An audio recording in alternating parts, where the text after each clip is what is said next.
Silam, seperti itu Bung Teo. Yun! Tinamaan agad ng straight.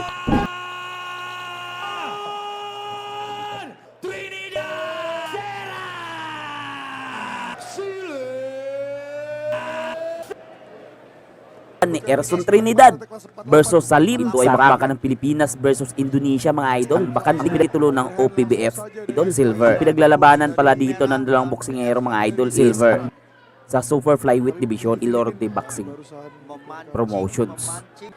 Ito pa lang si Erson Trinidad, mga idol, na taga Palawan. Si Trinidad, mga idol, Pinong boksingero dyan, mga idol, ay ang Pilipino dyan, mga idol, isang Indonesian is ang may rebete na nice overhand by Erson. Rebete na pula sa gloves. Yun, nice. Yun. Maganda dito sa umpisa, mga idol, kasi masyadong active ang Pilipino, mga idol. Hindi siya na naghihintay maka-counter, suntok. Kisa dito sa nice body shot. Yun, katawan talaga. Mas madali kasi itira ni Erson, mga idol. I-target yung katawan kaysa sa ulo. Katawan talaga ang target nila. Hindi talaga nag-headhunting kung hapon. Kasi madali lang i-target ang katawan. Mas matangkad dito ang Pilipino kaysa sa Indonesia. So mas mahaba ang kanyang reach sa laban. Muntika na siyang makaunter si Erson doon. Yun. Body shot, bayar namaan si Kabayan ng overhand. Pace-nya dia tidak berubah, Bu. Betul. Apa bermainnya? Oh, meleset. Lagi-lagi body shot yang baik. Body shot na naman. Maganda yung unti-unting dukot ni Erson sa katawan nitong Indonesian, mga idol, kasi aanihin lang niya diyan overtime, mga idol.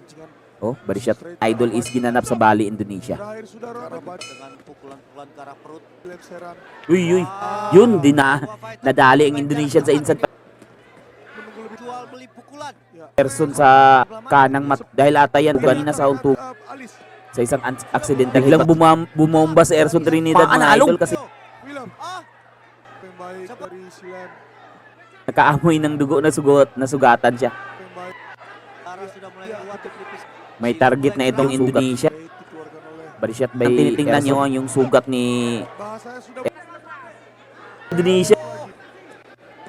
Uy, nice hook. Sa pool yung muka ng Indonesia. Pasok ang left hook ni Erson Trinidad.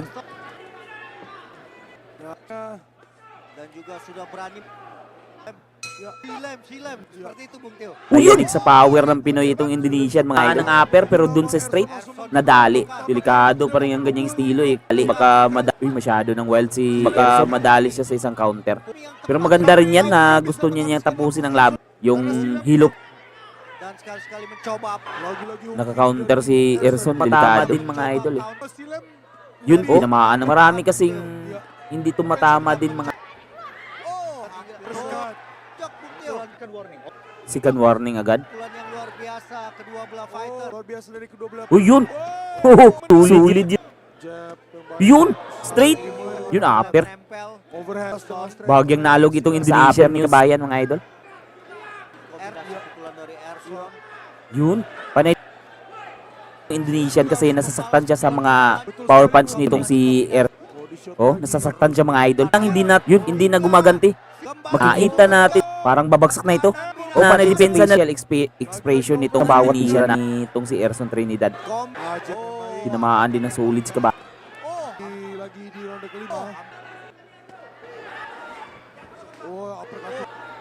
Yun. Sulit na siya talaga sa left hook na huli din ni Kabayan itong Indonesia. Erson dengan Yun.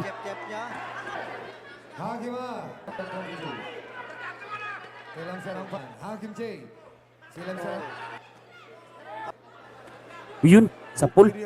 Hook na naman. Indonesia. Dahil yan sa unti-unting dukot ni Trinidad sa katawan nitong Indonesia. Kaya hinahabol na niya ang kanyang hininga ngayon. Oh, body shot na naman, be. Melakukan counter. Oh, jab yang sangat telak. Yun, ubiran. Hinamaan. Naalog, mga idol. uppercut hook. Yes! Naging aktibo yung kanyang jab kasi mas mahaba yung reach niya. Hindi maganda yung ginagawa din ni niya. Hindi yan makalalapit yang Indonesian dito sa round 7. Uppercut body. Panay depensa na lang. Jual beli pukulan nih Bung Teo. Iya. Dan jual Hindi pa tumama yung upper. Body shot. Yun! Sulit na strike. Sunod mga idol. Hindi na kinaya nitong Indonesia. Ang power ng Pinoy. Erson. Sepertinya dia tetap 10 seconds, 10 seconds. takut setelah jatuh. Dan juga berpengalaman Bung. Iya, ini dia tadi strike-nya. Dia punya Ito na. punya keunggulan. Sudah 2 ronde. Yun! Tinamaan agad ng straight. Parang matatapos na to mga idol. Matibay din itong Indonesia. Pero hilo pa rin itong Indonesian mga idol. Yun, bagsak sa balisya. Panalo tayo dito mga idol. Bagong OPBF Silver Champion, Erson Trinidad. May titulo na naman tayo mga idol.